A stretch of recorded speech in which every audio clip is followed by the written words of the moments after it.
अस्सलाम वालेकुम friends, welcome back to my YouTube channel. Friends, कैसे हैं आप? उम्मीद है आप सब ठीक होंगे और खैरियत से होंगे। अल्लाह ताला आपको अपने सामान में रखे, आमीन।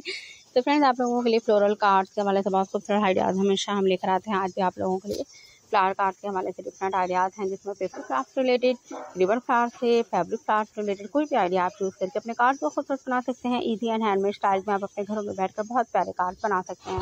इसके अलावा friend, natural flowers and artificial flowers का आइडिया आप अपनी मर्जी से यूज़ करेंगे। क्रे पेपर एंड टिश्यू पेपर के फ्लावर्स भी उनके ऊपर लगाए जा सकते हैं। इसके अलावा पेपर के ऊपर डिफरेंट ड्राइंग करके आप कटिंग करके उसमें फिलिंग कर लें कलर की, और उनको आप कटिंग करके उनके ऊपर लगा सकते हैं कार्ड्स के ऊपर।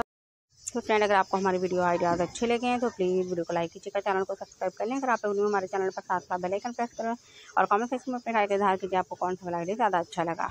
नेक्स्ट वीडियो में आपको किस तरह के कार्ड्स के डिज़ाइन चाहिए, प्लीज़ हमारे साथ शेयर कीजिए। अपना बहुत ज़्यादा ख्याल रखें, दुआ में याद रखें। Take care, keep watching our video. Allah हाफिज़।